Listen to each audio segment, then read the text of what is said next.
Assalamualaikum warahmatullahi wabarakatuh. Waalaikumsalam warahmatullahi wabarakatuh. Terima kasih Bapak dan Ibu sudah hadir pada pertemuan kali ini. Saya memperkenalkan diri, saya Priyanda Iman Setiavi. Saya berdinas di SMA Negeri 3 Cibinong. Dengan kenapa saya sengaja mengundang Bapak dan Ibu karena saya ada tugas dalam CGP Angkatan 9. Saya disuruh ataupun membuat tugas mengenai berbagi. Berbaginya itu mengenai budaya positif yang memang sudah saya pelajari dalam modul sebelumnya gitu ya. Nah, untuk memperlancar kegiatan pada hari ini, mungkin kita berdoa dulu ya. Ada yang bersedia memimpin doa? Bu Devi mungkin ya? Mangga Bu Devi, dipersilahkan kita pimpin doa dulu.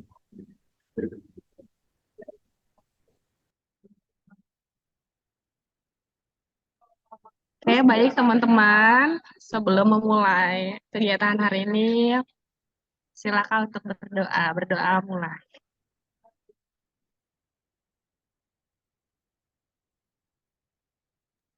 Selesai. Terima kasih. Terima kasih Bu Devi sudah dipimpin doa. Bu Devi ini teman kita yang solehah ya, makanya teman-teman, makanya saya menjadikan Bu Devi tadi untuk berdoa di awal.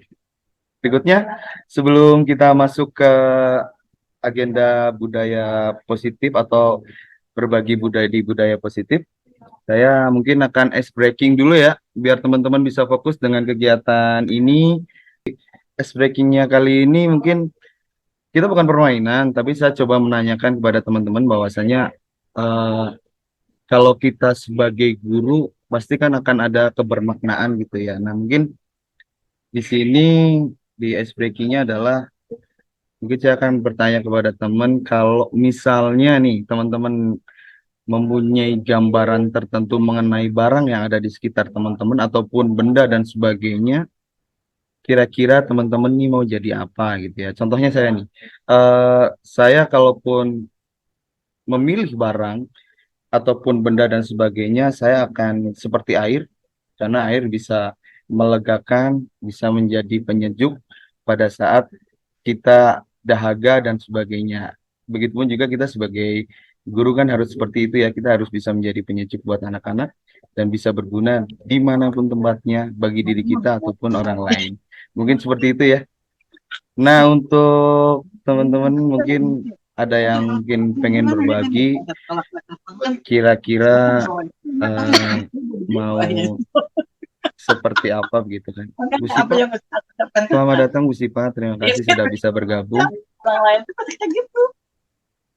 Bu Sipa? Oh ya, sudah dimatikan nih. Adakah teman-teman yang mau menyampaikan untuk jadi seperti apa dan sebagainya mungkin? Ataupun ketika teman-teman harus memilih menjadi barang seperti apa? Bu Sani mungkin ya? Oh, Pak Adi dulu, Pak Adi. Oke, Pak Adi Raisen, terima kasih Pak Adi. Mangga Pak Bismillahirrahmanirrahim. Adi. Ya, terima kasih waktunya telah diberikan untuk menyampaikan. Saya itu akan menjadi. Mangga Pak Adi, dilanjutkan. Oke, siap. Terima kasih. Jadi saya itu akan menjadi sebuah benda yang menjadikan seorang atau siapapun nyaman, yaitu sebuah kasur. Oh, kasur ya, ya. Iya. Nyaman untuk istirahat, memberikan relaksasi, memberikan suatu hal baru nantinya ketika setelah bangun dari tidur. Itu saja, terima kasih. Oke, luar biasa Pak Adi. Jadi ketika jadi barang tuh pengen jadi kasur ya Pak Adi. Betul. Mungkin filosofinya adalah ketika kita memang dalam suatu hal itu harus beristirahat gitu ya Pak Adi ya. Jangan terus lelah mengejar kehidupan duniawi begitu kan Pak Adi ya. Iya, siap, Kira-kira betul luar sekali. biasa. Berikutnya ada lagi yang mau menyampaikan sesuatu. Em, Bu Sani mungkin ya? Bu Sani silakan Bu Sani. Senyumnya manis banget. Enggak Bu Sani. Aduh, aduh, aduh, aduh. Iya, kalau saya disuruh mau menjadi apa, mungkin saya pengennya mau menjadi handphone kali ya, Pak. Kenapa handphone begitu bisa nih?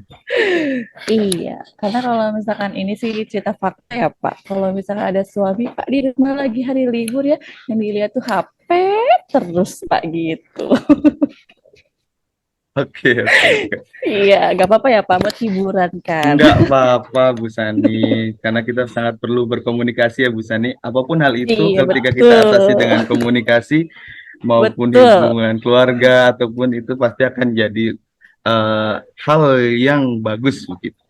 Terima kasih, Bu Sani. Ada lagi Sama-sama kah yang mau saya. menyampaikan sesuatu? Bu Maul mungkin ya? Bu Maul, silakan Bu Maul.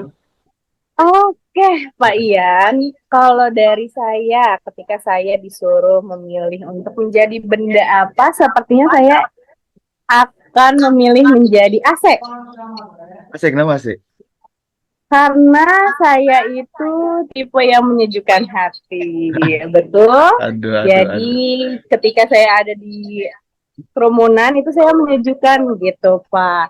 Makanya kenapa saya memilih sebagai AC.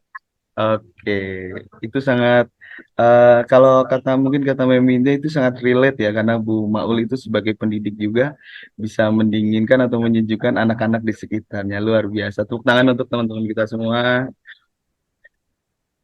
Baik Terima Bapak dan kasih, Pak Ibu. Ian. Iya, sama-sama. Terima kasih Pak Adi, Bu Sani, dan Bu Maul. Dan untuk teman-teman mungkin cukup ya 3 orang aja pendapatnya itu sudah mewakili teman-teman semua. Nah, berikutnya saya akan menyampaikan bahwa eh, diseminasi atau praktek berbagi ini tujuannya adalah biar kita itu mempunyai keresahan yang sama, Bu Ibu, Bapak-bapak. Jadi ketika sudah melihat atau mendengarkan praktek berbagi saya, kita memiliki keresahan yang sama untuk bangkit bersama dan untuk berubah bersama. Itu adalah tujuannya dari kenapa saya mengajak Bapak dan Ibu untuk mengikuti kegiatan berbagi saya ini. Nah, yang akan saya sampaikan di sini adalah mengenai budaya positif.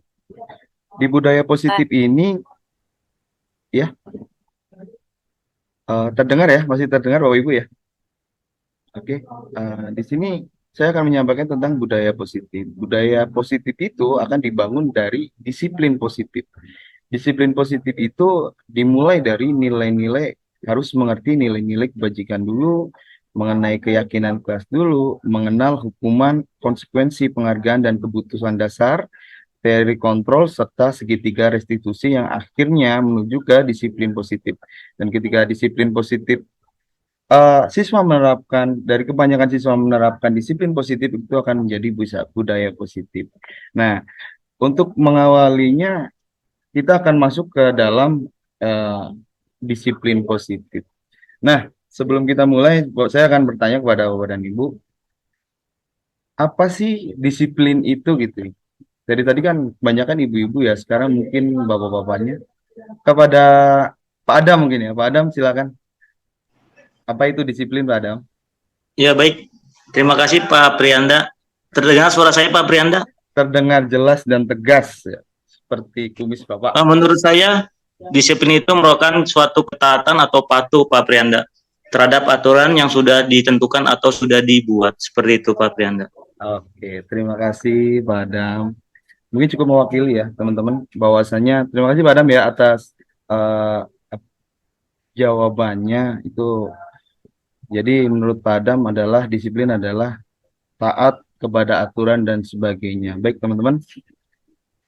Jadi eh, disiplin itu kebanyakan orang dan saya sebelumnya juga mengerti bahwa disiplin itu hubungannya dengan tata tertib, teratur, kepatuhan, dan peraturan. Kata disiplin juga sering dihubungkan dengan hukuman.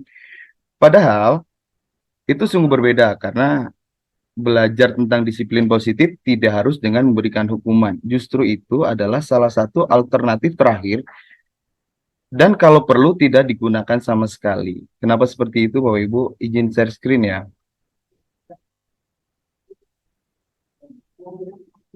Baik Bapak dan Ibu, kita lanjutkan lagi.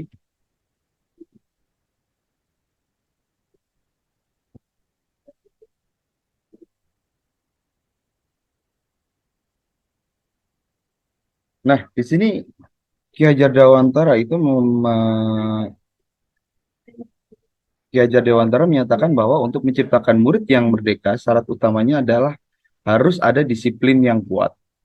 Disiplin yang dimaksud adalah disiplin diri yang memiliki motivasi internal. Nah, seseorang yang memiliki disiplin diri berarti mereka bisa bertanggung jawab terhadap apa yang dilakukan karena mereka mendasarkan tindakan mereka pada nilai-nilai kebajikan universal.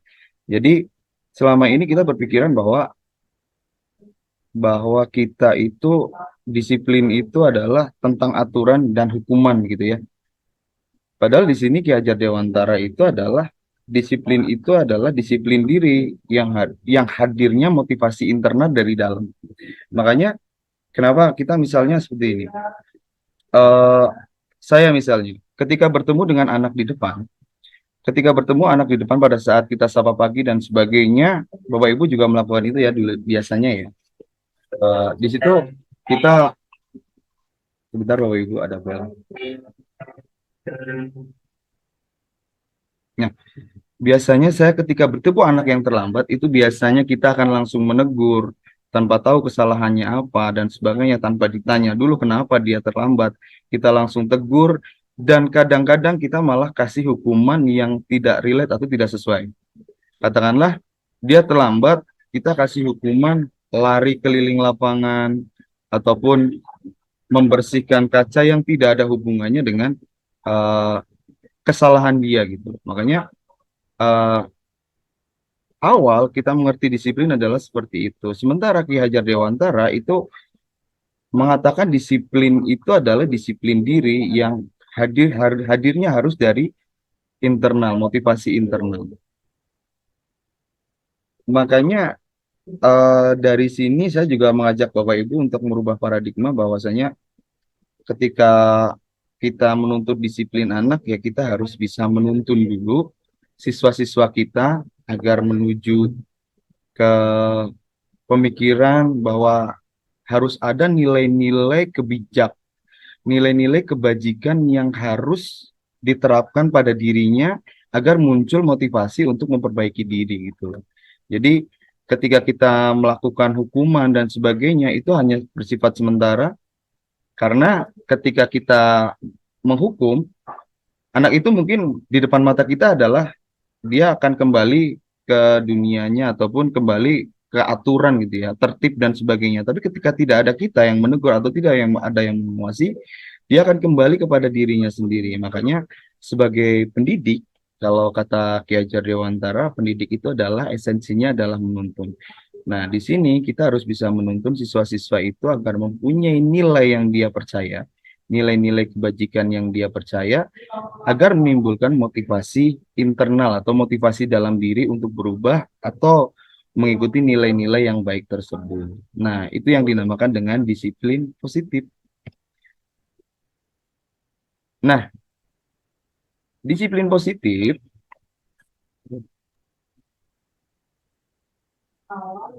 pendekatan disiplin positif itu menitik beratkan pendekatan yang positif tanpa kekerasan, memotivasi, merefleksi kesalahan, menghargai, membangun logika, dan bersifat jangka panjang. Nah, sebagai pendidik, tujuan kita adalah menciptakan anak-anak yang memiliki disiplin diri, sehingga mereka bisa berperilaku dengan mengacu pada nilai-nilai kebajikan universal dan memiliki motivasi intrinsik, bukan ekstrinsik. Nah, hukuman dan sebagainya itu adalah motivasi intrinsik yang kata pernyataan dari Ki Hajar Dewantara itu harusnya itu dilakukan di akhir ketika memang tidak bisa anak-anak tidak bisa didisiplinkan dengan memunculkan motivasi intrinsik. Nah, pertanyaan berikutnya adalah nilai-nilai kebajikan.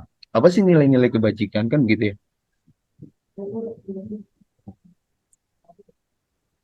Nah, nilai-nilai kebajikan adalah sifat-sifat positif manusia yang merupakan tujuan mulia yang ingin dicapai setiap individu. Nah, nilai-nilai kebajikan yang ingin dicapai oleh setiap anak di Indonesia kita kenal dengan profil pelajar Pancasila. Makanya kita harus bisa menuntun anak kepada profil pelajar Pancasila. Kenapa kita harus dukung terus Boleh lah.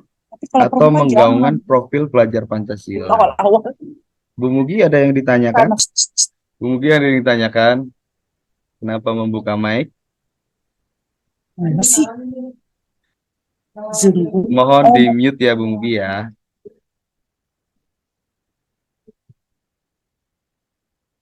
Baik, kita lanjutkan ya teman-teman. Nah, inilah kenapa kita gaungkan profil pelajar Pancasila. Agar anak-anak bisa menerapkan nilai-nilai kebajikan sesuai dengan profil pelajar Pancasila. Yang pertama, beriman bertakwa kepada Tuhan Yang Maha Esa dan berakhlak mulia. Dan berikutnya adalah nilai mandiri, nilai bernalar kritis, nilai kebinekaan global, bergotong royong, dan kreatif. Serta ada nilai 9 pilar karakter. Nilai yang di sini adalah cinta Tuhan dan segenap ciptaannya, kemandirian, tanggung jawab, kejujuran, diplomatis, hormat dan santun, dermawan, suka menolong dan gotong royong, percaya diri, kreatif, dan pekerja keras, kepemimpinan dan keadilan, baik dan rendah hati, toleransi, kedamaian, dan kesatuan. Nah, makanya kenapa sih kita harus menuntun anak-anak agar mempunyai nilai-nilai ini? Contohnya seperti ini, Bapak dan Ibu. Misalnya, ketika kita menuntun anak agar mempunyai nilai hormat dan santun, dan ketika anak sudah memahami atau meyakini nilai itu menjadi nilai yang harus dijunjungnya, maka anak-anak tersebut ketika bertemu kita, ketika di sekolah itu wajar ya bahwa mereka salim dan sebagainya. Tapi ketika itu bertemu di luar, mereka pasti akan menyapa dulu, berkata-kata santun, hormat, dan mungkin mereka akan memberikan senyuman dan nyapa. Itu walaupun kita tidak melihat, pasti anak-anak akan nyamperin duluan lah bahasanya gitu ya. Karena mereka sudah percaya dan meyakini nilai hormat dan santun. Begitu Bapak Ibu tentang disiplin positif. Nah, berikutnya disiplin positif sudah, berarti kita menuju ke berikutnya adalah keyakinan kelas. Nah, di sini mungkin yang sebagai wali kelas, kita sudah pernah menyusun keyakinan kelas gitu ya. Kita sudah menyusun tentang keyakinan kelas.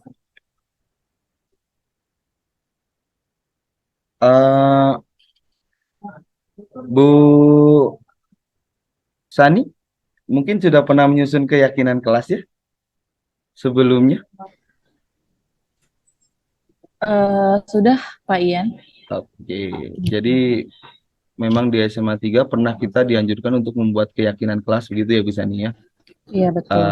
Kurang lebih saya akan membacakan lagi untuk mereview ataupun mengingatkan pada teman-teman bahwa ini adalah prosedur mengenai pembentukan keyakinan sekolah gitu. Terima kasih Bu Sani.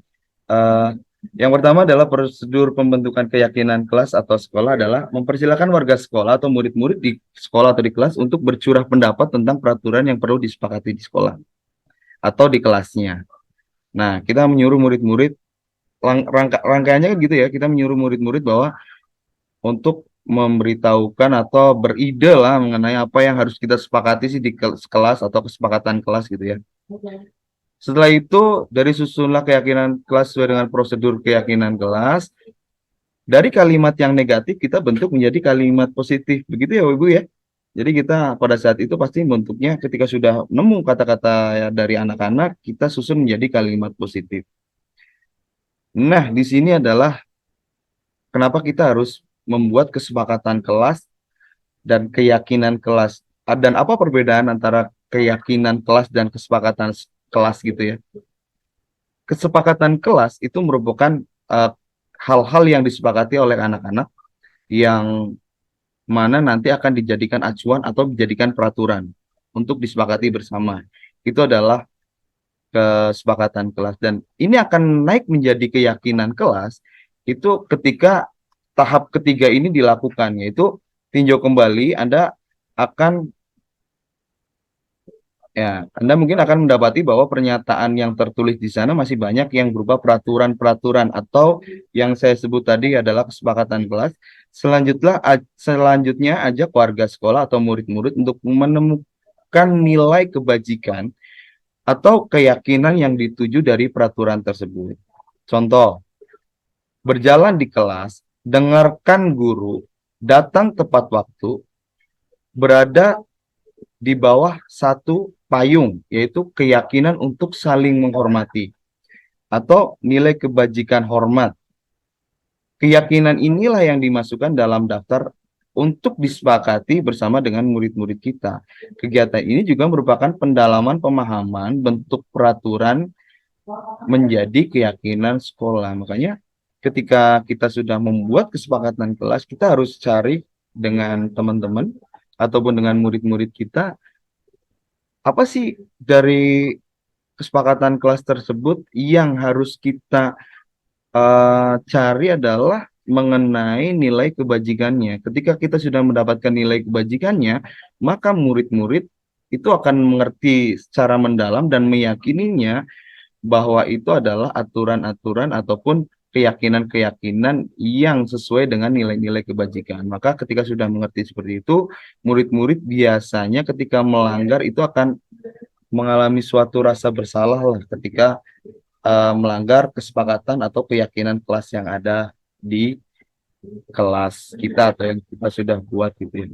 Nah, setelah tahap keempat adalah setelah keyakinan sekolah atau keyakinan selesai dibuat, maka semua warga kelas dipersilakan meninjau ulang atau melihat lagi dan menyetujui dengan menandatangani keyakinan sekolah atau kelas tersebut, termasuk guru dan semua warga murid pada saat membuat keyakinan kelas tersebut. Jadi inilah tahapan keyakinan kelas. Nah, keyakinan yaitu nilai-nilai kebajikan universal yang disepakati secara tersirat dan tersurat, lepas dari latar belakang suku, negara, bahasa, maupun agama. Nah, ini seseorang akan lebih tergerak dan bersemangat untuk menjalankan keyakinannya daripada hanya sekedar mengikuti serangkaian peraturan-peraturan tertulis tanpa makna. Murid-murid pun demikian. Mereka perlu mendengarkan dan memahami arti sesungguhnya tentang peraturan-peraturan yang diberikan, apa nilai-nilai kebajikan di balik peraturan-peraturan tersebut, apa tujuan utamanya, dan menjadi tidak tertarik atau takut sehingga hanya sekedar mengikuti serangkaian-serangkaian peraturan yang mengatur mereka tanpa memahami tujuan mulia. Kenapa tadi kita harus memasukkan dalam prosedur itu tahap yang ketiga, yaitu tahap mencari nilai kebajikannya. Itu di sini dijelaskan bahwa seseorang akan lebih tergerak dan bersemangat untuk menjalankan keyakinannya daripada hanya sekedar mengikuti serangkaian peraturan-peraturan tertulis tanpa makna. Itu Bapak Ibu mengenai keyakinan kelas. Nah,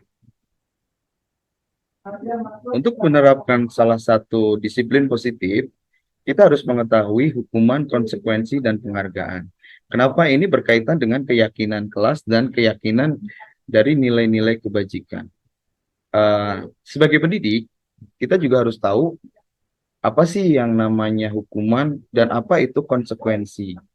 Hukuman itu yang tadi saya contohkan di awal ya, ketika kita bertemu anak, kita langsung bentak dan kita langsung berikan perlakuan yang tidak sesuai dengan kesalahannya. Makanya hukuman ini adalah bersifat tidak terencana atau tiba-tiba, terus satu arah, tidak ada komunikasi menanyakan kenapa dan sebagainya dulu kepada murid, dan murid hanya menerima suatu hukuman tanpa melalui suatu kesepakatan atau pengarahan dari pihak guru, baik sebelum atau sesudahnya. Itu adalah hukuman. Nah, yang relate atau sesuai dengan disiplin positif atau keyakinan kelas biasanya itu adalah konsekuensi. Konsekuensi adalah sudah terencana atau disepakati, sudah dibahas dan disetujui oleh murid dan guru atau dinamakan kesepakatan atau keyakinan sekolah tadi. Umumnya konsekuensi dibuat oleh pihak guru atau sekolah, dan murid sudah mengetahui sebelumnya konsekuensi yang akan diterima bila ada pelanggaran. Makanya ini sebelum kita menuju tahap restitusi, kita harus mengetahui dulu apa itu hukuman dan apa itu konsekuensi. Nah, di sini saya juga mengajak Bapak Ibu untuk saling belajar bahwasanya saya pun tadinya masih bingung dalam menerapkan hukuman dan konsekuensi. Nah, mungkin saya juga akan menanyakan kepada Bapak dan Ibu juga ya.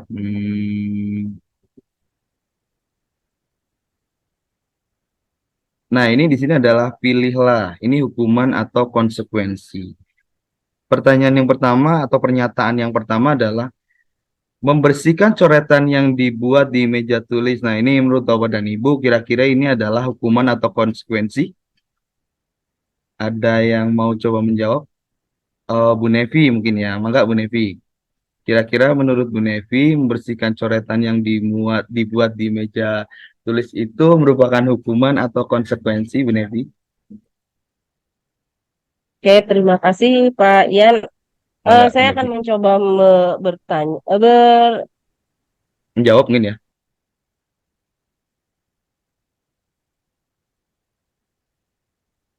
eh, mohon maaf saya ini akan mencoba menjawab dengan pertanyaan apakah apa yang pernyataan membersihkan coretan yang dibuat di meja itu adalah suatu hukuman atau konsekuensi? Tuh. Bagi saya, jika eh, anak tersebut yang mencoret di meja tersebut itu adalah konsekuensi dia untuk ia membersihkan lagi apa yang sudah dia perbuat. Itu bagi saya kalau untuk kembali apa membersihkan coretan yang dibuatnya di meja tulis ya itu konsekuensi dia karena sudah melakukan suatu kesalahan kan harusnya tidak boleh lah anak-anak Betul, mencoret-coret apa mejanya dan mejanya itu bukan sendiri. milik dia itu akan milik pemerintah. Begitu Iya, saja Pak Ian. terima kasih Masih Bu Nevi, luar biasa jawabannya. sama-sama. Aplaus untuk Bu Nevi, luar biasa sekali. Jadi betul apa yang dikatakan Bu Nevi bahwa membersihkan coretan yang dibuatnya atau si anak itu di meja tulis merupakan konsekuensi. Untuk berikutnya adalah berjemur di lapangan basket pukul 12 siang karena mengobrol dengan teman. Coba, mungkin Bu Disti ya. Bu Disti coba, mangga. Kira-kira apa nih Bu Disti? Hukuman atau konsekuensi? Ya, Pak Ian. Kalau menurut saya, pertanyaan yang kedua, berjemur di lapangan basket pukul 12 siang karena mengobrol dengan teman, menurut saya itu hukuman, Pak. Oke. Benar sekali Bu Disti bahwa berjemur di lapangan siang hari karena mengobrol dengan teman itu adalah merupakan hukuman ya Bu Disti ya, sepakat ya. Jadi memang benar Bu Disti. Jadi berjemur di lapangan basket dengan mengobrol itu tidak ada hubungannya, makanya ketika diberikan hukuman yang tidak setimpal ataupun tidak sesuai dengan kesalahannya justru itu yang dinamakan dengan hukuman. Nah, ini berikutnya adalah murid diminta bertelanjang kaki sepanjang hari karena tidak menggunakan sepatu warna hitam sesuai dengan peraturan sekolah. Bu Rara, mungkin Bu Rara bisa menjawab hukuman atau konsekuensi? Terima kasih Pak Ian. Kalau menurut saya yang murid diminta bertelanjang kaki sepanjang hari karena tidak menggunakan sepatu warna hitam sesuai peraturan sekolah itu adalah konsekuensi. Nah kan memang aturannya itu harus pakai sepatu warna hitam. Kalau dia pakai sepatu warna lain, ya resikonya dia kalau harus dicopot gitu sepatu. Oke, baik. Terima kasih, Bu Rara. Murid diminta sama-sama, ya.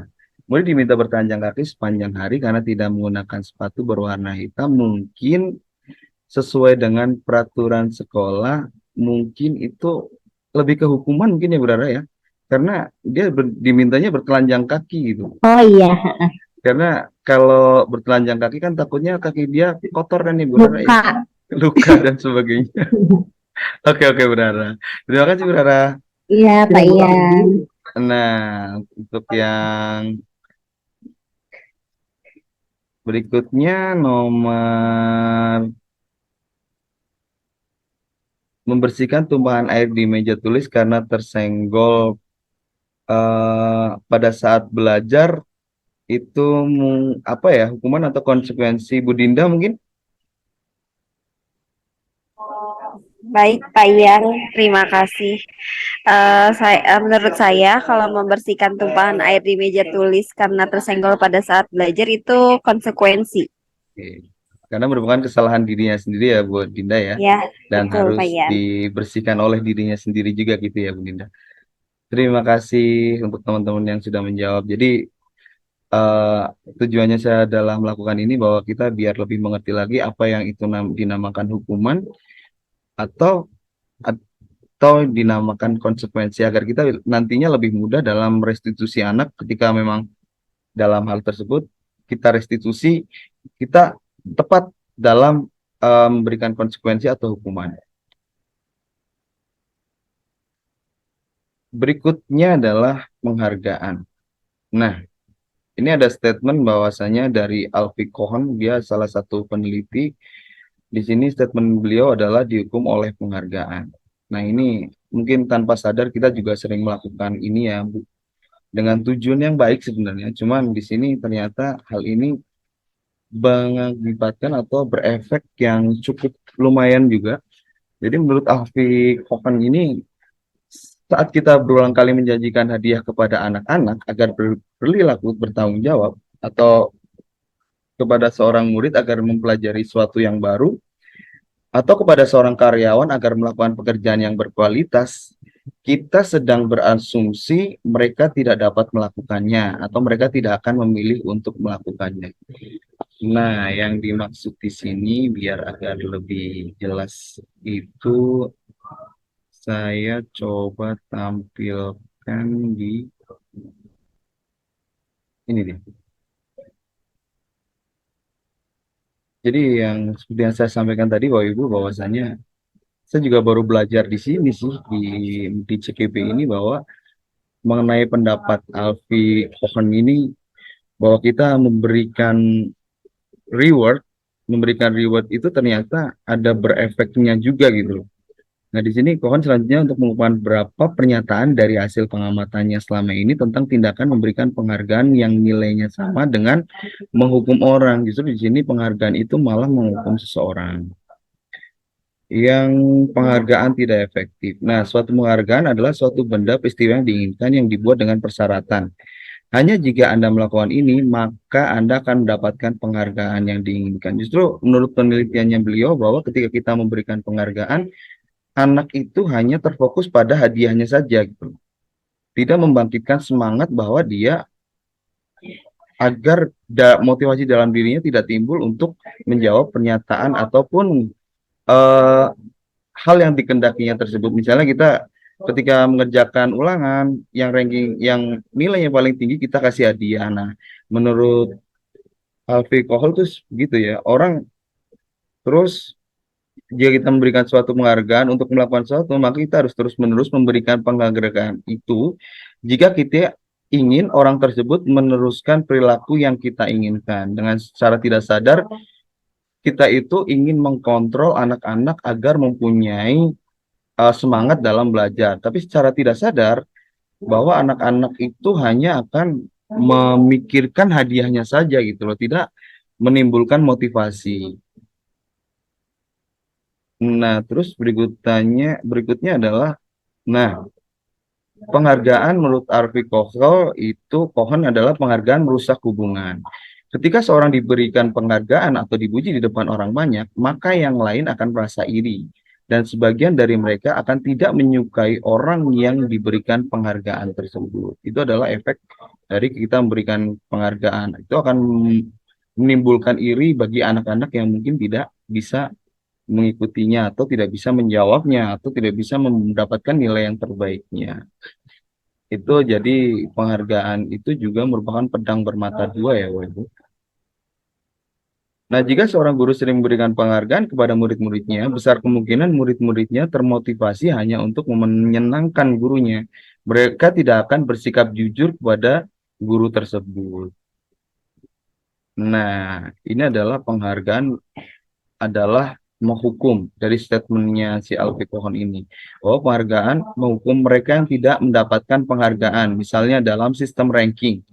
Mereka yang mendapatkan ranking kedua akan merasa paling dihukum daripada untuk yang mendapatkan ranking satu, karena dia sedikit lagi untuk mencapai ranking satu, dan orang yang mendapatkan peringkat kedua itu adalah yang merasa paling kecewa. Kenapa sih bukan saya gitu kan, yang mendapatkan ranking satu? Itu adalah sistem ranking. Kenapa sistem ranking itu ataupun ujian, iya ya, dalam ranking itu sebenarnya sudah tidak diterapkan lagi.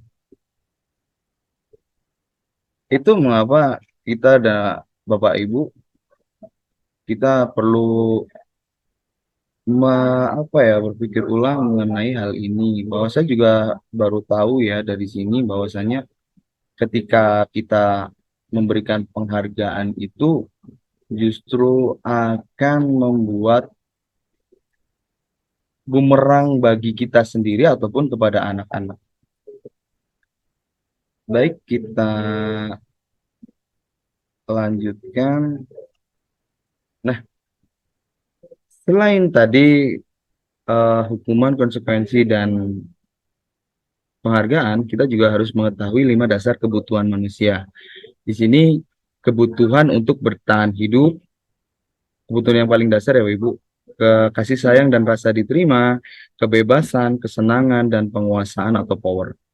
Kenapa kita harus tahu sih atau harus mengetahui tentang 5 kebutuhan dasar ini? Karena sebenarnya biar kita tidak ketika bertemu dengan anak yang punya kesalahan, kita tidak serta-merta menegur, tapi minimal kita mencari tahu dulu bahwa si anak tersebut itu pasti ada yang tidak terpenuhi dalam kebutuhan dasar manusianya tersebut gitu loh. Dan di sini semua orang senantiasa berusaha untuk memenuhi kebutuhannya dengan berbagai cara. Bila mereka tidak bisa mendapatkan kebutuhannya dengan cara yang positif, mereka bisa melanggar peraturan atau melakukan hal-hal yang tidak sesuai dengan nilai-nilai kebajikan. Nah, ini saya contohkan seperti ini. Misalnya kebutuhan untuk bertahan hidup. Ada anak yang mencuri dalam kelas dan sebagainya. Kalau kita menangani anak yang mendapatkan permasalahan tersebut, pasti kita akan marah-marah dan sebagainya dan menghakiminya, biasanya begitu ya.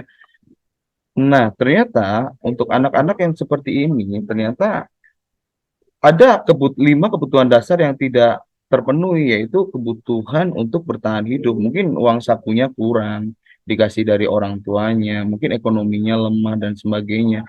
Yang akhirnya dia bisa melanggar peraturan atau bertindak negatif, eh, yang membuat dia itu melakukan tindakan mencurinya tersebut gitu loh. Ataupun di sini kesenangan atau fun, kebutuhan dasar manusia mengenai kesenangan.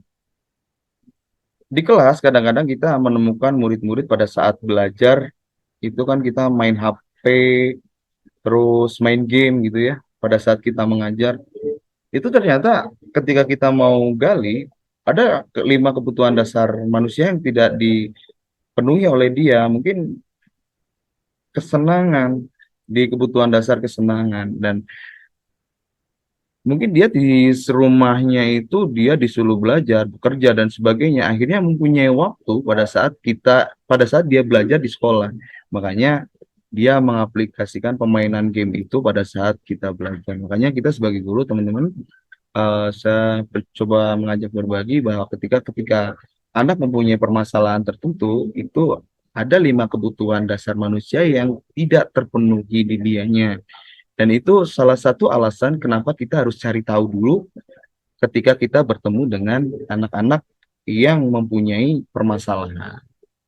Itu 5 kebutuhan dasar manusia. Nah, di sini adalah posisi kontrol. Posisi kontrol di sini adalah penerapan disiplin positif restitusi. Salah satu program yang dikembangkan adalah 5 posisi kontrol. 5 posisi kontrol dalam restitusi adalah proses perjalanan seorang pendidik agar dapat mengenali dirinya. Nah, 5 posisi kontrol ini adalah mungkin tanpa sadar kita pernah melakukan ya 5 posisi kontrol ini. posisi penghukum, posisi pembuat rasa bersalah, posisi teman, posisi pemantau, dan posisi manajer. Nah, untuk memahami ini, mungkin Bapak Ibu, saya ada videonya ya.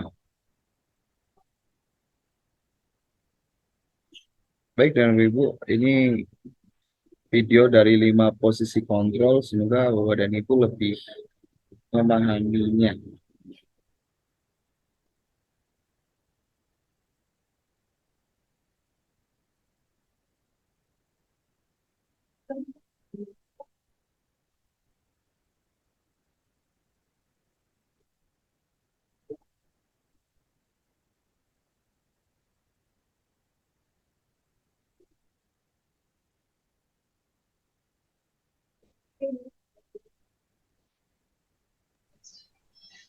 Nggak kedengeran Pak Ian videonya. Nggak kedengeran? Waduh.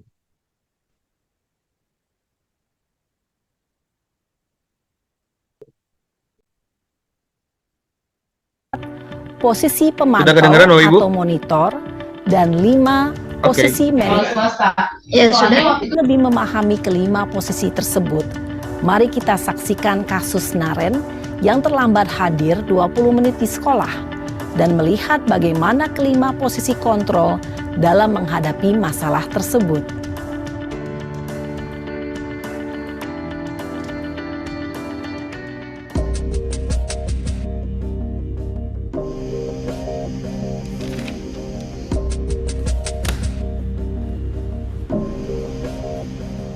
Naren! Sini kamu! Selamat pagi, Bu.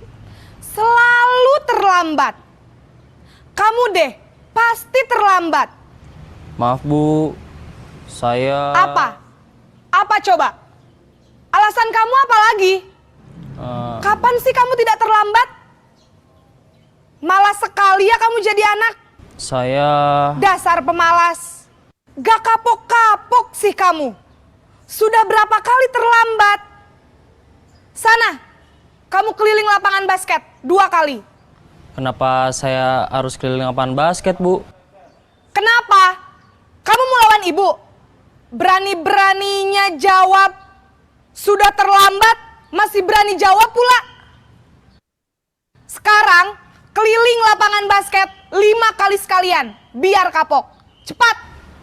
Pergi sana ke lapangan basket. Posisi penghukum biasanya berbicara dengan nada tinggi, menghardik, menunjuk-nunjuk, menyakiti, dan menyindir. Hukuman bisa berupa fisik maupun psikis. Ibu dan bapak guru hebat. Dampak yang terjadi pada murid ketika guru berada pada posisi penghukum adalah murid cenderung akan memberontak, bahkan menyimpan dendam.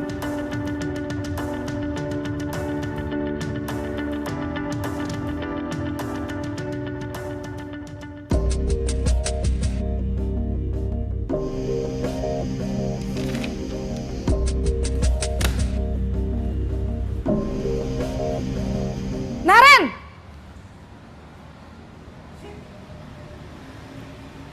Selamat pagi, Bu. Naren. Kamu kenapa terlambat lagi, nak? Ya Tuhan, Naren. Kamu senang ya bikin ibu susah ya? Kalau kamu terlambat lagi, nanti ibu yang ditegur bapak kepala sekolah, nak. Disangka ibu tidak bisa membina kamu. Duh, gimana ini? Maaf, Bu. Duh, Gusti Naren. Kamu suka ya kalau ibu ditegur bapak kepala sekolah? Terus, sekarang ibu harus tulis apa ini di buku absen? Ini kamu sudah sering terlambat loh. Ibu harus apa coba? Maaf, Bu. Maaf sekali. Ya sudah, lain kali jangan bikin ibu susah lagi ya, nak ya. Ibu tidak akan kuat lagi kalau kamu begini terus. Bisa jantungan kalau ibu ditegur bapak kepala sekolah. Sana cepat ke kelas. Maaf ya, Bu. Maaf sekali. Posisi pembuat rasa bersalah berbicara dengan nada tenang, cenderung lembut, Namun kata-kata yang diutarakan membuat murid merasa menjadi orang yang gagal, memandang buruk dirinya sendiri, merasa tidak berharga, dan tidak sanggup membahagiakan orang lain. Ketika guru mengambil posisi pembuat rasa bersalah, murid akan menganggap dirinya yang bersalah dan ia akan menyimpan emosi negatif tersebut di dalam dirinya.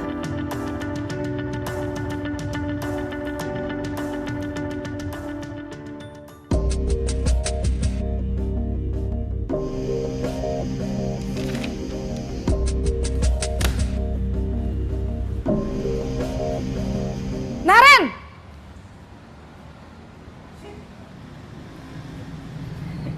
Selamat pagi, Bu. Wah, sudah jam berapa ini, Nak? Terlambat lagi ya, sayang. Iya, Bu. Habis ibu saya lupa bangunkan saya, Bu.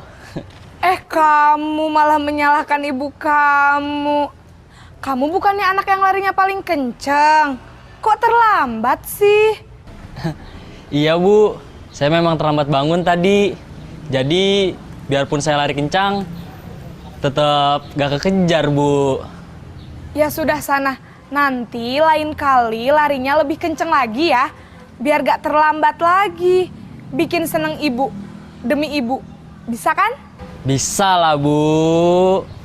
Ya sudah sana masuk kelas. Ibu beresin urusan absen kamu.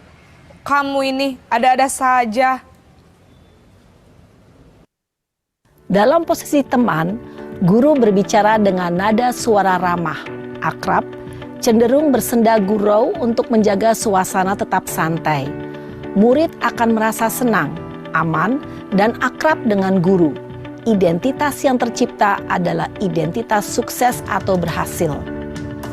Namun, perlu diingat, karena ini masih dorongan eksternal, maka ada faktor ketergantungan dari murid kepada orang tertentu.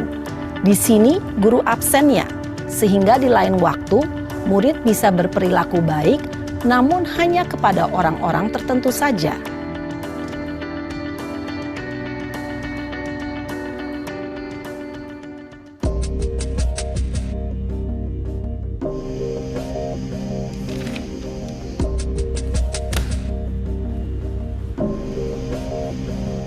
Naren!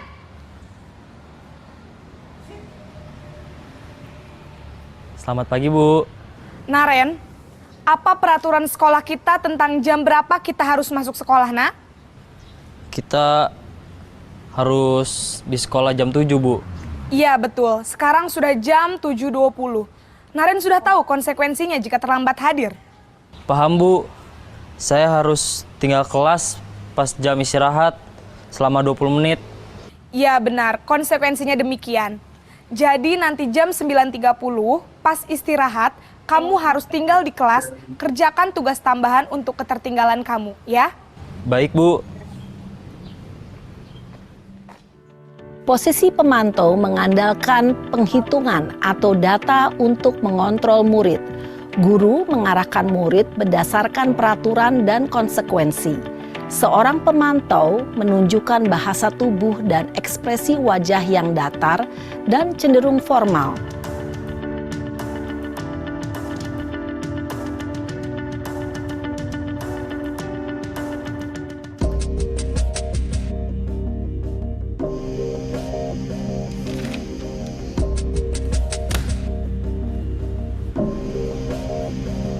Naren!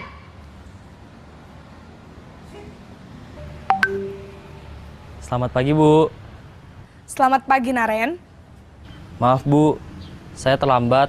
Iya, sekolah masuknya jam 7, sekarang sudah jam 7.20. Jadi sekarang bagaimana ini, Naren? Maaf, Bu. Saya lupa setel alarm saya semalam. Baiklah, menurut kamu, keyakinan sekolah yang mana yang perlu kamu tingkatkan? Menghargai diri sendiri dan orang lain mungkin ya, Bu. Setuju. Jadi, apakah Naren meyakini prinsip saling menghormati tersebut? Iya, Bu. Saya meyakininya. Apakah Naren bersedia memperbaiki masalah keterlambatan ini? Bersedia, Bu. Bagaimana kamu akan perbaiki masalah keterlambatan ini? Saya akan coba untuk tidak lupa menyetel alarm saya, Bu. Baik, kalau Naren lupa menyetel alarm di rumah, ada orang yang kira-kira bisa bantu mengingatkan tidak? Ada Bu, kakak saya, Kak Ema. Ada lagi selain Kak Ema? Selain Kak Ema, ada ibu saya. Baik, jadi yang mengingatkan Naren adalah Kak Ema dan ibu kamu ya? Kira-kira akan mulai setel alarm kapan nih Naren? Setelah pulang sekolah, akan segera saya lakukan. Baik, jadi Naren akan setel alarm untuk bangun besok pagi dan akan diingatkan oleh kakak dan ibunda Naren ya. Ada lagi yang mungkin perlu dilakukan Naren agar tidak terlambat bangun lagi? Tidak ada Bu.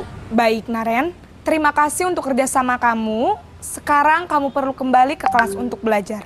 Baik Bu, terima kasih. Posisi manajer adalah posisi kontrol yang disarankan untuk membimbing murid memiliki sikap disiplin yang positif, yaitu murid yang mandiri, bertanggung jawab, dan dapat memecahkan masalah. Tujuan dari posisi ini adalah agar murid dapat berefleksi atas tindakannya.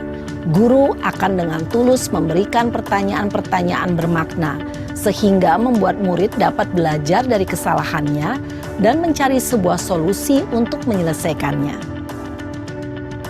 Ibu dan bapak guru hebat, setelah mengamati adegan kelima posisi kontrol tadi, kira-kira posisi mana yang paling ideal?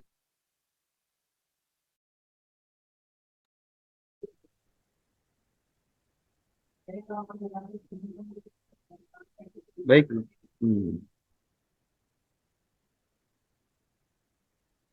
Baik.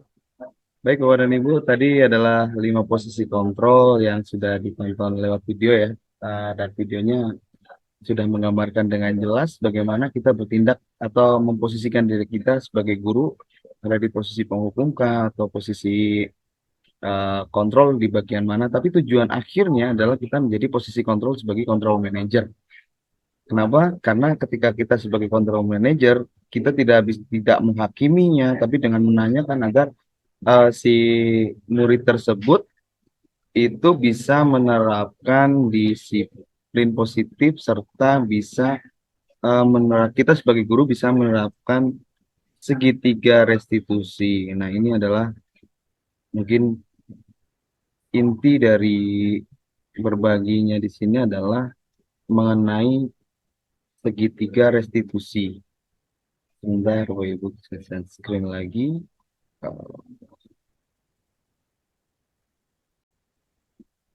Baik, tadi 5 posisi kontrol sudah dilihat di videonya dengan jelas ya. Jadi Bapak Ibu, sebaik-baiknya posisi kontrol yang kita lakukan adalah posisi kontrol sebagai manajer. Karena guru berbuat sesuatu bersama dengan murid, mempersilahkan murid mempertanggungjawabkan perilakunya, mendukung murid agar dapat menemukan solusi atas permasalahannya sendiri. Itu adalah posisi kontrol yang ada di posisi kontrol manager. Nah, posisi kontrol manager itu biasanya akan menerapkan restitusi ketika menghadapi murid yang melakukan permasalahan atau mendapatkan permasalahan. Restitusi di sini adalah proses menciptakan kondisi bagi murid untuk memperbaiki kesalahan mereka sehingga mereka bisa kembali pada kelompok mereka dengan karakter yang lebih kuat. Restitusi merupakan program disiplin positif. Nah, ciri-ciri restitusi. Restitusi bukan untuk menebus kesalahan, namun untuk belajar dari kesalahan. Berikutnya, restitusi adalah memperbaiki hubungan. Dan ciri-ciri berikutnya adalah restitusi adalah tawaran, bukan paksaan. Dan yang terakhir adalah restitusi adalah menuntun untuk melihat ke dalam dirinya sendiri. Nah, segitiga restitusi adalah suatu proses dialog yang dijalankan oleh guru atau orang tua agar dapat menghasilkan murid yang mandiri dan bertanggung jawab. Nah, segitiga restitusi ini ada 3 sisi, yaitu sisi menstabilkan identitas, sisi validasi tindakan yang salah, terus sisi meyakinkan identitas, menanyakan keyakinan. Nah, ini sisi-sisi dari segitiga restitusi. Nah, tadi sudah digambarkan dalam posisi control manager bahwa di video sebelumnya si ibu itu memarahi Naren atau bu guru itu memarahi Naren dengan berbagai posisi kontrol. Nah, di posisi control manager, eh, bu guru tadi itu menerapkan segitiga restitusi dalam menangani masalah Naren. Tadi dari yang pertama adalah menstabilkan identitas bahwa kamu bukan satu-satunya yang pernah melakukan ini. Atau pertanyaan yang biasanya disampaikan adalah menstabilkan identitas di sisi pertama ketika kita baru bertemu dengan murid, maka setiap orang pasti pernah melakukan kesalahan. Itu adalah dua pertanyaan yang biasanya diajukan ketika atau disampaikan ketika dalam posisi segitiga restitusi dalam menstabilkan identitas. Berikutnya adalah sisi validasi tindakan yang salah. Biasanya dengan pertanyaan-pertanyaan, kamu tentunya punya alasan mengapa melakukan itu, seperti ibu tadi melakukan itu ya. Terus adakah cara yang lebih efektif untuk mendapatkan apa yang kamu butuhkan, atau menanyakan apa yang bisa kamu lakukan biar tidak terlambat lagi, tadi kan gitu ya. Nah, itu adalah proses validasi tindakan yang salah. Nah, yang terakhir adalah menanyakan keyakinan. Keyakinan kelas apa yang telah kita sepakati? Keyakinan sekolah apa yang telah kita sepakati tadi ditanyakan kepada Naren. Dan terus terakhir adalah kamu ingin menjadi manusia atau orang yang seperti apa, itu dihubungkan dengan nilai-nilai kebijakan tadi yang diyakini oleh si Naren. Dan tadi Naren menjawab bahwasanya dia akan sesuai dengan nilai-nilai kebajikan yang telah dia sampaikan. Gitu Bapak dan Ibu. Jadi mungkin tahap terakhir adalah segitiga restitusi yang sudah dicontohkan dalam video tadi, dan mungkin ketika kita sebagai guru menangani siswa yang bermasalah, sebaiknya kita ada dalam posisi manajer, menanyakan dulu kenapa, terus dicari dulu apa kebutuhannya, terus kita tangani dengan segitiga restitusi ini. Kenapa? Biar dia bisa mengerti kesalahannya apa, lalu bagaimana tindakan yang terbaiknya, dan nilai-nilai yang dia yakini akan bertambah kuat, sehingga akan muncul yang namanya tadi disiplin positif. Dan disiplin positif jika dilakukan oleh banyak orang, itu akan menjadi budaya yang positif di sekolah tersebut. Nah, mungkin itu yang bisa saya sampaikan mengenai proses berbagi ini atau hal berbagi ini. Berikutnya mungkin adakah pertanyaan mengenai apa yang telah saya sampaikan? Bisa raise hand ya, mungkin kalau ada pertanyaan.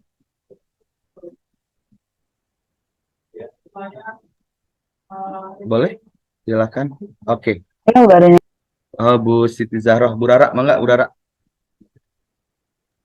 Terima kasih Pak Ian. Ya, Pak Ian, yang Rara. mau saya tanyakan, ketika kita menangani murid yang memiliki permasalahan dengan segitiga restitusi yang tadi Pak Ian sudah jelaskan, tetapi murid itu tetap melakukan kesalahan yang maksudnya salah lagi gitu. Oh, kesalahan yang Itu sama gitu Bu Rara. gimana ya Pak? Ya, Bu Rara, terima kasih. Itu juga merupakan pertanyaan yang saya sampaikan kepada fasilitator saya ya. Jadi intinya sih kita pasti menanyakan dulu karena kita belum pernah melakukan ya sebelumnya.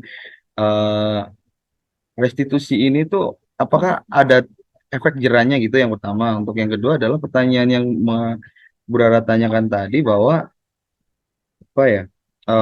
Apakah ketika anak ini sudah direstitusi masih seperti itu aja Bu Rara ya? Jadi ketika kita menangani anak yang melakukan permasalahan tersebut, restitusi adalah ibarat katanya itu adalah dokternya dulu yang pertama dulu gitu. Kalau di sini mah UKS-nya dulu kali ya. Bahwa kita menanganinya dengan restitusi dulu, biar dia bisa menciptakan kondisi bagi murid untuk memperbaiki kesalahan mereka sehingga mereka bisa kembali pada kelompoknya dengan karakter yang baik sesuai dengan nilai-nilai kebajikan yang diyakininya. Jadi kita lakukan proses restitusi dulu, Berara, untuk pertolongan pertamanya tujuannya agar dia bisa tahu kesalahannya dan bisa kembali menjadi dirinya yang baik gitu ya. Tapi kalau sudah dilakukan berulang-ulang, maka kita akan menunjuk kepada keperaturan sekolah. Jadi ketika di peraturan, kita kan ada peraturan sekolah yang diyakini gitu ya, Bu Rara ya. Nah, kita kembali ke peraturan sekolah lagi bahwa kita sudah tidak bisa, misalnya kita dibatas melakukan restitusi, ini anak udah melakukan 3 kali kesalahan yang sama, kita restitusi masih seperti itu aja, kita kembalikan ke peraturan sekolah dulu. Seperti apa peraturan sekolah untuk menangani permasalahan tersebut, serta kita mungkin bekerja sama dengan BK untuk memanggil orang tuanya. Di sini dipanggil orang tuanya bukan untuk mempermalukan dia atau bagaimana, tapi kita berkolaborasi dengan orang tua untuk mencari tahu eh, bagaimana sih kondisi anak ini di rumah. Terus ceritakan bahwa kita memiliki permasalahan di sini, bahwa anaknya memiliki permasalahan di sini, apakah di rumah juga sama, dan kita cari kebutuhan dasarnya apa yang kurang itu dari pernyataan orang tersebut untuk dijadikan data ontetik sehingga kita bisa menemukan akar permasalahannya, dan ketika sudah ditemukan permasalahannya kita akan menemukan solusi untuk mengatasi si permasalahan anak tersebut agar tidak terjadi terulang lagi kesalahannya. Begitu Bu Rara mungkin ya untuk jawabannya. Oke Pak Ian, terima kasih atas jawabannya. Sami-sami Bu Rara. Ada lagi? Oh, Bu Indri. Mangga Bu Indri. Assalamualaikum Pak Ian. Waalaikumsalam Bu Indri. Bapak tadi kan ada 5 posisi kontrol ya. Iya Bu, mangga. Penghukum, pembuat rasa bersalah, teman, pemantau atau monitor, sama manajer. Apakah kita dapat memilih sesuai kondisinya untuk menerapkannya, Pak? Oh iya ya. Baik Bu Indri. Jadi yang 5 posisi kontrol itu apakah kita bisa milih ya? Misalnya anak ada yang terlambat, kita pilih penghukum. Ntar anak yang pinter-pinter kita kondisikan posisi kita sebagai teman gitu ya, Bu Indri ya. Sebenarnya gini Bu Indri, untuk permasalahan posisi kontrol ini, kenapa saya sampaikan tadi di praktek berbagi ini karena untuk kita mengetahui ada 5 posisi kontrol itu dalam melakukan restitusi ataupun kita sebagai guru bisa menerapkan posisi kontrol itu.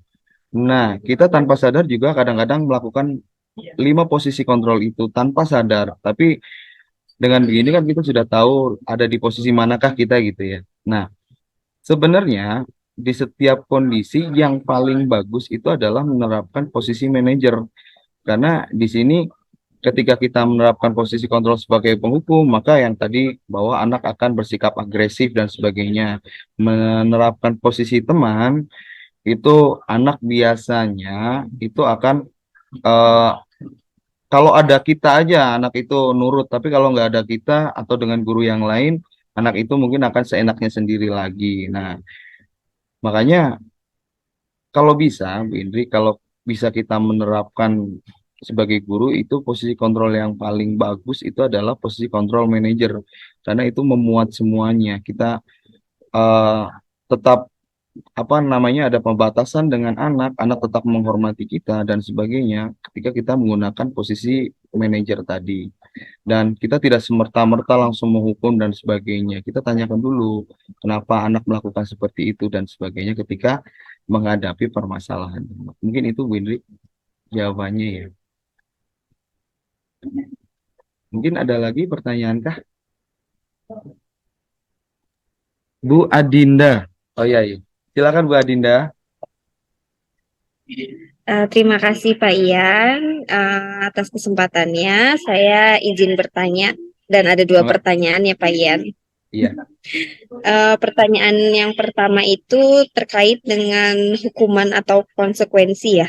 Iya. Berarti kalau itu harus disosialisasikan dulu kepada seluruh peserta didik, baik hukuman atau konsekuensi.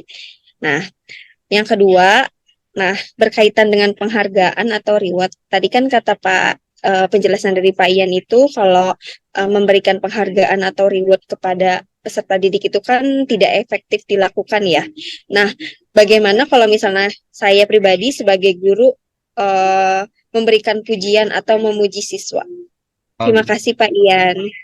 Ya, terima kasih Bu Dinda atas pertanyaannya. Iya ya. Jadi kita tadi pertanyaan yang pertama adalah tentang hukuman dan konsekuensi gitu ya. Hukuman kan sebenarnya kita tidak boleh melakukan itu ya Bu Dinda. Yang bisa kita lakukan adalah konsekuensi. Dan konsekuensi itu timbul dari hal yang telah kita lakukan. Dan sebelumnya itu harus ada hal yang disepakati dulu yang kita sebut tadi sebagai keyakinan kelas ataupun kesepakatan kelas yang sudah diambil atau dipelajari nilai-nilai kebijakan kebajikannya, maka itu menjadi keyakinan kelas. Dan ketika keyakinan kelas itu sudah disepakati tadi, itu harus di-share kepada anak-anak.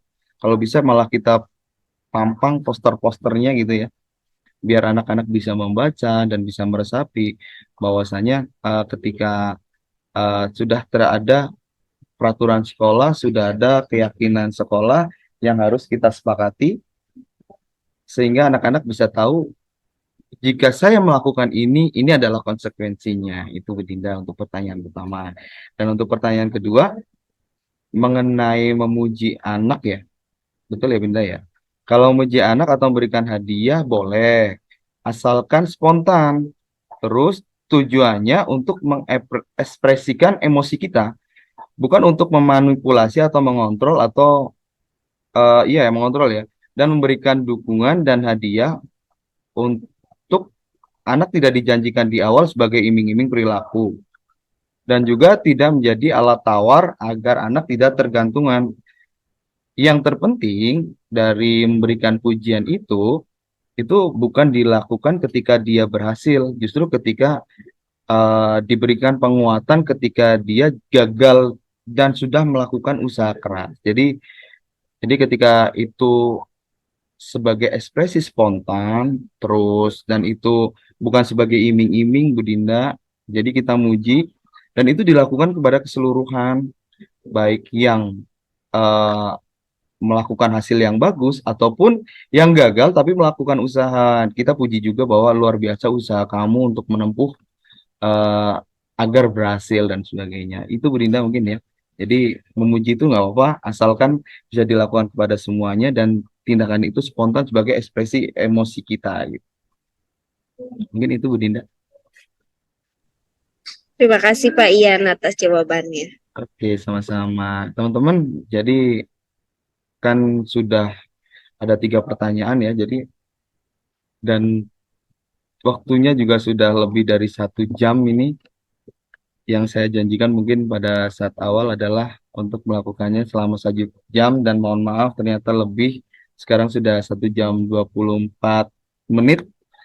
Dan terima kasih teman-teman atas bergabungnya teman-teman dengan saya di sesi berbagi ini. Mungkin semoga ada yang bisa diterapkan oleh teman-teman, dan adapun hal-hal yang salah itu adalah merupakan kesalahan dari saya atau kebodohan dari saya, dan semoga dengan ini teman-teman juga bisa berbagi dengan saya nantinya apabila mempunyai hal-hal yang perlu di-sharingkan dengan saya. Jadi tidak usah sungkan-sungkan apabila ada yang ditanyakan atau ada yang tidak setuju di luar di luar Zoom ini, menurut teman-teman ada yang tidak setuju dengan kondisi yang telah saya sampaikan tadi, bisa kita diskusikan lagi di kantin gitu ya, dengan santai, dengan rasa nyaman gitu, jadinya ngobrolnya enak gitu ya teman-teman. Mungkin itu yang bisa saya sampaikan teman-teman. Terima kasih sudah mengikuti praktek kegiatan saya untuk pada kegiatan pada hari ini.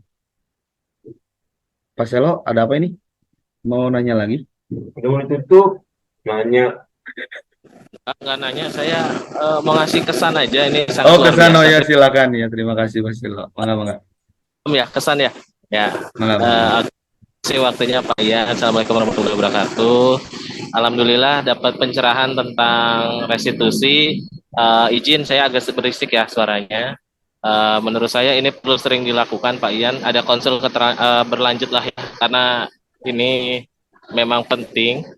Jadi perlu ada tindak lanjut setelah inilah pembahasannya, karena banyak sekali yang bisa di-sharing gitu ya. 1 jam ini rasanya kurang gitu, tapi luar biasa sekali. Saya sangat apresiasi